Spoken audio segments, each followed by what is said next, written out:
Hello नमस्कार दोस्तों, आपका अपना यूट्यूब चैनल अनअकैडमी धीरज में बहुत बहुत स्वागत है। एक बार फिर हम लोग मिले हैं आज ज्योग्राफी यानी कि भूगोल का एक टॉपिक लेकर। टॉपिक है महाद्वीप। तो वीडियो को पूरा देखिए और वीडियो अच्छा लगे तो लाइक शेयर और सब्सक्राइब जरूर कीजिएगा दोस्तों। तो आइए महाद्वीप के बारे में जानकारी लेते हैं आज। तो महाद्वीप पृथ्वी का वह भाग, पृथ्वी पर वो भूभाग की सबसे बड़ी इकाई, पृथ्वी पर भूभाग की सबसे बड़ी इकाई को महाद्वीप कहते हैं। तो महाद्वीप किसे कहते हैं? पृथ्वी पर भूभाग की सबसे बड़ी इकाई जो होती है उसे महाद्वीप कहते हैं। संपूर्ण पृथ्वी का स्थल क्षेत्र कितने महाद्वीपों में बटा है? तो 7 महाद्वीपों में बटा है। संपूर्ण पृथ्वी का स्थल क्षेत्र 7 महाद्वीपों में बटा है। तो 7 महाद्वीप हमारे कौन कौन से हैं? तो इसका नाम है, पहला है एशिया, उसके बाद सेकंड है यूरोप, थर्ड है उत्तरी अमेरिका, फोर्थ है दक्षिणी अमेरिका, फाइव्थ है अफ्रीका, सिक्स्थ है ऑस्ट्रेलिया और लास्ट 7 अंटार्कटिका। तो 7 महाद्वीप इस प्रकार हैं, देख लिए। एशिया, यूरोप, उत्तरी अमेरिका, दक्षिणी अमेरिका, अफ्रीका, ऑस्ट्रेलिया तथा अंटार्कटिका। तो हम लोग सबसे पहला महाद्वीप के बारे में जानकारी लेंगे, वह है एशिया। तो एशिया के बारे में हम कुछ जानकारी देखते हैं क्या है। तो एशिया महाद्वीप है। उस शब्द की उत्पत्ति कहाँ से हुई है? तो हिब्रू भाषा, एशिया शब्द की उत्पत्ति हिब्रू भाषा के आंसू से हुई है। कहाँ से हुई है? हिब्रू भाषा के आंसू से एशिया शब्द की उत्पत्ति हुई है, जिसका शाब्दिक अर्थ उदित सूर्य से है। तो शाब्दिक अर्थ उदित सूर्य से है। यह संसार का सबसे बड़ा महाद्वीप है। तो सबसे बड़ा महाद्वीप कौन है? एशिया महाद्वीप। यह विश्व के लगभग 30% क्षेत्रफल पर विस्तृत है। तो सबसे बड़ा महाद्वीप एशिया है, जो विश्व के लगभग 30% क्षेत्रफल पर विस्तृत है। उसके बाद नेक्स्ट है, इससे होकर 3 प्रमुख अक्षांशीय वृत्त, इस महाद्वीप जो एशिया है सबसे बड़ा महाद्वीप, इससे 3 प्रमुख अक्षांशीय वृत्त विषुवत, कर्क एवं आर्कटिक गुजरते हैं। तो 3 प्रमुख अक्षांशीय वृत्त हैं, विषुवत, कर्क व आर्कटिक, तीनों गुजरते हैं इसी महाद्वीप से। उसके बाद नेक्स्ट है, एशिया के उत्तर में, एशिया महाद्वीप है सबसे बड़ा, उसके उत्तर में आर्कटिक महासागर है। इसका दक्षिण में हिंद महासागर है। तो उत्तर में आर्कटिक महासागर और दक्षिण में हिंद महासागर है। उसके बाद पूर्व में प्रशांत महासागर है, पूर्व में प्रशांत महासागर तथा पश्चिम में यूराल पर्वत, कैस्पियन सागर, काला सागर व भूमध्य सागर एशिया और यूरोप की सीमा बनाती है। ठीक है। उसका नेक्स्ट पॉइंट है, लाल सागर और स्वेज नहर। लाल सागर और स्वेज नहर एशिया को अफ्रीका से अलग करता है।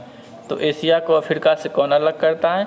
तो लाल सागर और स्वेज नहर, जो एशिया को अफ्रीका से अलग करता है। उसका नेक्स्ट पॉइंट है हमारा बेरिंग जल संधि। बेरिंग जल संधि एशिया को उत्तरी अमेरिका से अलग करती है। तो एशिया को उत्तरी अमेरिका से कौन अलग करती है? तो बेरिंग जल संधि जो है एशिया को उत्तरी अमेरिका से अलग करती है। उसके बाद नेक्स्ट पॉइंट है, यहाँ विश्व की लगभग 60% जनसंख्या, सर्वाधिक जनसंख्या वाला महाद्वीप भी इसी को कहते हैं, जो एशिया महाद्वीप है। वहाँ विश्व की लगभग 60% जनसंख्या निवास करती है। किस महाद्वीप पे? तो एशिया महाद्वीप पे। इसके बाद नेक्स्ट पॉइंट है, एशिया महाद्वीप में अति प्राचीन युग के एशिया महाद्वीप में अति प्राचीन युग के स्थलखंड अंगरा लैंड और गोंडवाना लैंड स्थित है। तो अंगरा लैंड जो है रूस व चीन के बीच है और गोंडवाना लैंड प्रायद्वीपीय भारत में स्थित है। उसके बाद हमारा नेक्स्ट पॉइंट है, ये पॉइंट हो गया ना, एशिया महाद्वीप में अति प्राचीन युग के स्थलखंड अंगरा लैंड और गोंडवाना लैंड स्थित है। उसके बाद नेक्स्ट पॉइंट है हमारा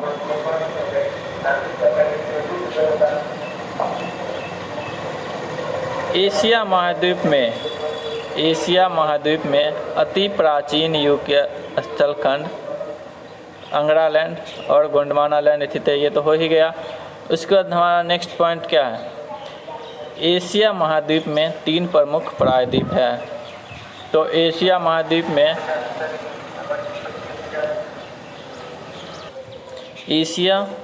में 3 प्रमुख प्रायद्वीप है। तो कौन कौन सा प्रायद्वीप है एशिया महाद्वीप में?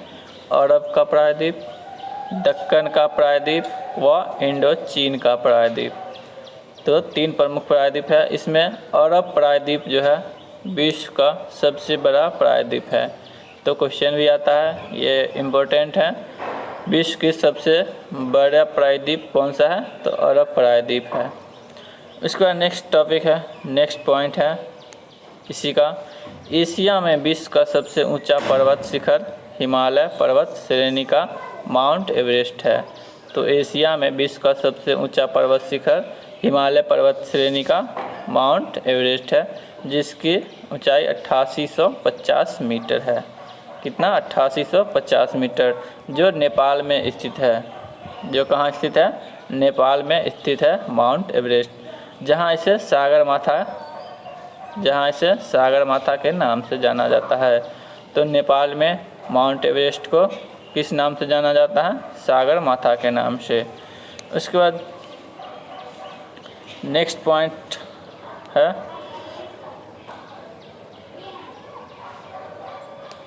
देखिए हमारा नेक्स्ट पॉइंट है, विश्व का सर्वाधिक विस्तृत पठार तिब्बत का पठार है। तो विश्व का सर्वाधिक विस्तार पठार तिब्बत का पठार है, जो मध्य एशिया में 2 लाख वर्ग किलोमीटर में विस्तृत है। 2 लाख वर्ग किलोमीटर क्षेत्र में विस्तृत है। विश्व की सर्वाधिक विस्तृत पठार कौन सा है? तिब्बत का पठार। यह भी बहुत इम्पोर्टेंट टॉपिक है, इम्पोर्टेंट पॉइंट है। उसके बाद नेक्स्ट पॉइंट है हमारा, एशिया में विश्व का सबसे ऊंचा पठार पामीर है। एशिया में विश्व का सबसे ऊंचा पठार पामीर है, जिसकी ऊंचाई 4875 मीटर है। कितना है? 4875 मीटर है। इसी कारण पामीर को विश्व की छत कहते हैं, roof of the world. Roof of the world किसे कहते हैं? तो पामीर की पठार है, उसे कहते हैं विश्व की छत। कौन है? पामीर की पठार। उसका नेक्स्ट पॉइंट कुछ दिया हुआ है, उसमें हम लोग माउंट एवरेस्ट से संबंधित कुछ तथ्य दिया गया है, उसको देखते हैं। तो इसमें सबसे पहला पॉइंट देखिए, माउंट एवरेस्ट का जो नाम है वह तत्कालीन भारत के महासर्वेक्षक सर जॉर्ज एवरेस्ट के नाम पर पड़ा, जिन्होंने एवरेस्ट की अवस्थिति का पता लगाया। सर जॉर्ज एवरेस्ट के नाम पर पड़ा, जिन्होंने एवरेस्ट की अवस्थिति का पता लगाया था। उसके बाद नेक्स्ट है उसी में, वे 1830 से 1843 ईस्वी तक भारत के महासर्वेक्षक रहे थे। 1830 से 1843 ईस्वी तक भारत के महापर्यवेक्षक रहे थे। उसके बाद है, विगत में यानी कि पहले माउंट एवरेस्ट को चोटी 15 भी कहा जाता था। ठीक है, विगत में माउंट एवरेस्ट को चोटी 15 भी कहा जाता था। इसके बाद नेक्स्ट देखिए, एवरेस्ट की स्थिति के बारे में कुछ जानकारियाँ दी हुई है। इसके बारे में देखते हैं। तो एवरेस्ट की स्थिति देशांतर 86 डिग्री 55 मिनट 40 सेकंड पूर्व व अक्षांश जो है 27 डिग्री 59 मिनट 16 सेकंड उत्तरी पर्वतमाला के आसपास के विभिन्न स्थलों के औसत मापन द्वारा 1954 ईस्वी में माउंट एवरेस्ट की ऊंचाई जो थी वो 8848 मीटर आंकी गई थी। तो माउंट एवरेस्ट की ऊंचाई कितनी आंकी गई थी? 8848 मीटर आंकी गई थी। इसके बाद नेक्स्ट है नेशनल जियोग्राफिक सोसाइटी ने जीपीएस उपग्रह के उपयोग द्वारा, किस उपग्रह के उपयोग द्वारा? तो जीपीएस उपग्रह के उपयोग द्वारा 5 मई 1999 ईस्वी को एवरेस्ट की ऊंचाई 8850 मीटर होने की पुष्टि की। कितना मीटर होने की पुष्टि की गई? 8850 मीटर होने की पुष्टि की गई। कब? 5 मई 1999 को। उसके बाद नेक्स्ट है माउंट एवरेस्ट को तिब्बत में कोमोलंगमा जिसको बर्फ़ की देवी भी कहा जाता है। ठीक है, तो माउंट एवरेस्ट को तिब्बत में कोमोलंगमा कहा जाता है तथा नेपाल में सागरमाथा। नेपाल में क्या कहा जाता है? सागरमाथा, जिसको ब्रह्मांड की माता भी कहते हैं। सागरमाथा को ब्रह्मांड की माता कहते हैं, तो नेपाल में सागरमाथा कहा जाता है। इसे पृथ्वी का तीसरा ध्रुव भी कहा जाता है। इसे जो माउंट एवरेस्ट है उसको पृथ्वी का तीसरा ध्रुव भी कहा जाता है। उसके बाद नेक्स्ट है सबसे पहले माउंट एवरेस्ट की चोटी पर कौन पहुंचे थे? तो सबसे पहले एडमंड हिलेरी तथा तेंजिंग नोर्गे जो थे वो 1953 ईस्वी में माउंट एवरेस्ट की चोटी पर पहुंचे थे। तो सबसे पहले एडमंड हिलेरी और तेंजिंग नोर्गे 1953 ईस्वी में माउंट एवरेस्ट पर पहुंचे थे। उसके बाद नेक्स्ट है नोमांग गोम्बू प्रथम व्यक्ति है जो माउंट एवरेस्ट पर 2 बार चढ़े। तो 2 बार चढ़ने वाले कौन हो गए? नोमांग गोम्बू। पहली बार 1 मई 1963 ईस्वी में 2 बार चढ़े। तो पहली बार 1963 ईस्वी में अमेरिकी अभियान दल के साथ, ठीक है।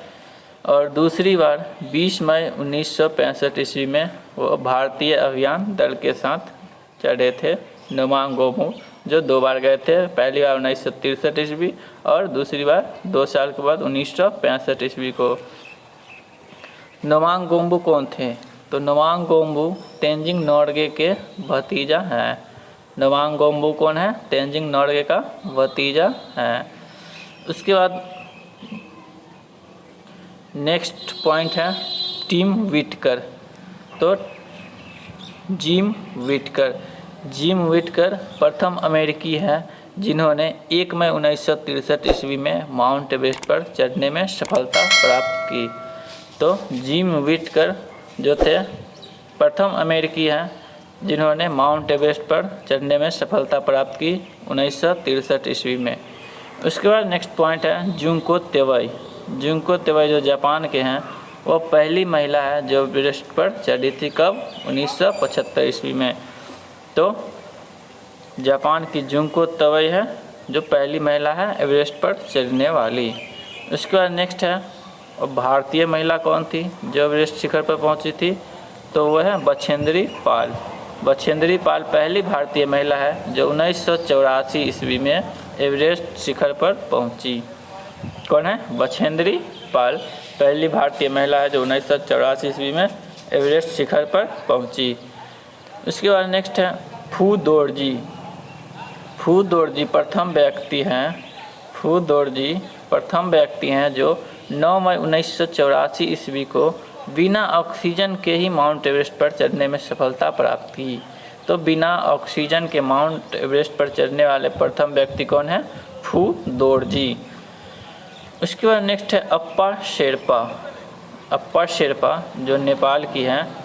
सर्वाधिक 21 बार अप्पा शेरपा सर्वाधिक 21 बार जो 2011 में हुआ एवरेस्ट पर पहुंचने में सफल हुए। तो अप्पा शेरपा कितनी बार एवरेस्ट पर चढ़े? 21 बार, जो सबसे ज़्यादा है।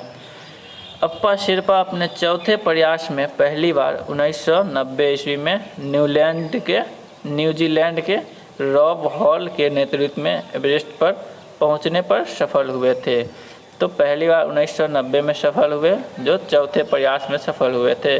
और सबसे सर्वाधिक बार 21 बार जो है अप्पा शेरपा ने ही एवरेस्ट पर चढ़ने में सफलता प्राप्त की है 2011 तक। उसके बाद नेक्स्ट पॉइंट है विश्व में सबसे कम उम्र।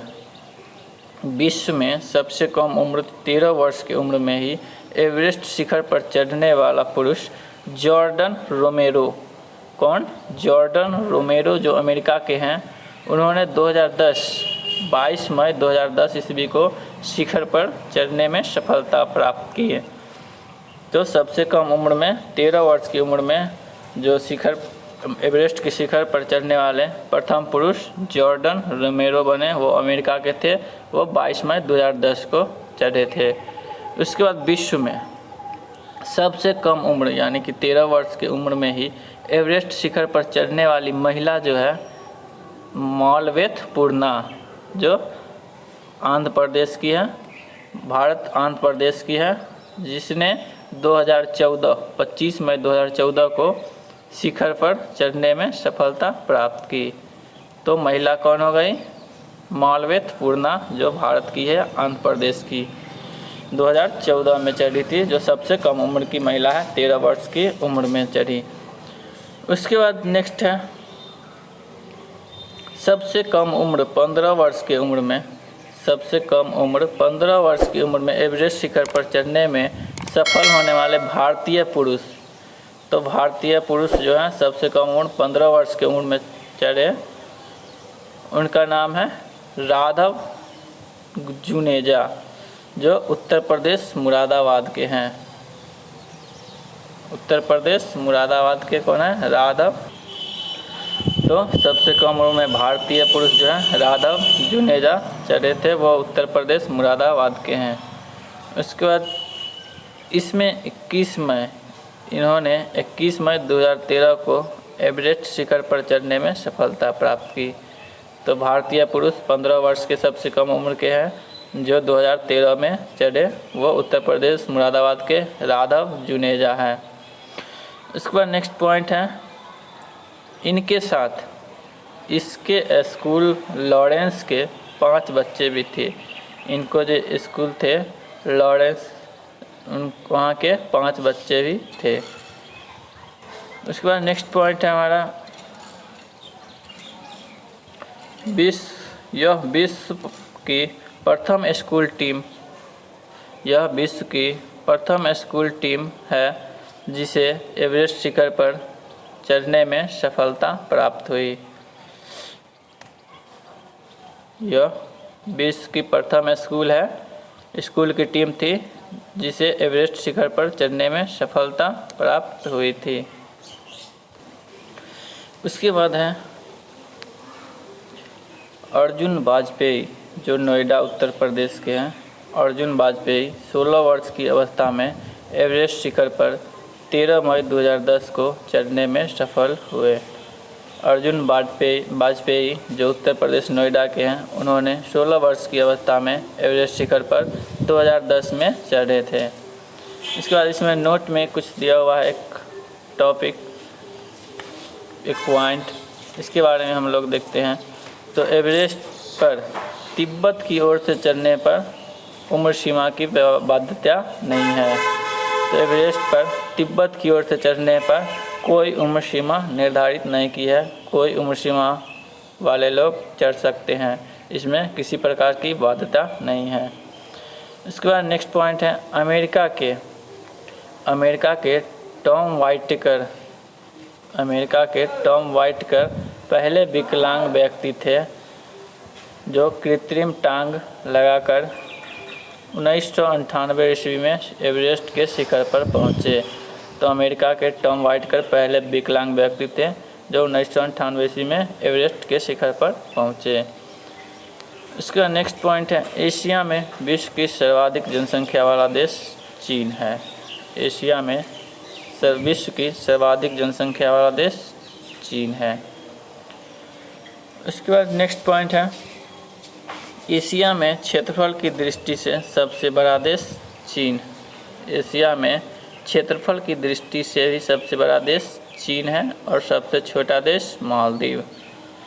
तो एशिया में क्षेत्रफल की दृष्टि से सबसे बड़ा देश चीन और सबसे छोटा मालदीव है।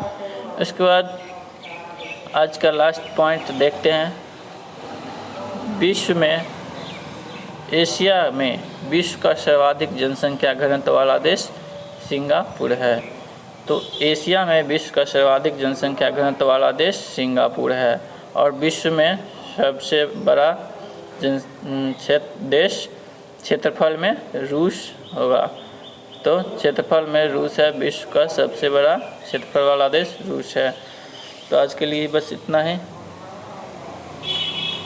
वीडियो अच्छा लगा हो तो लाइक शेयर और सब्सक्राइब जरूर कीजिएगा दोस्तों। ज़्यादा से ज़्यादा शेयर कीजिए ताकि तभी सभी से आसानी से देखें, सभी के पास इस वीडियो की पूरी जो जानकारी पहुँचे, वीडियो पहुँचे और वो देखे और एग्ज़ाम की तैयारी अच्छे से कर सके। ओके, फिर मिलते हैं अगले वीडियो में, तब तक के लिए बाय।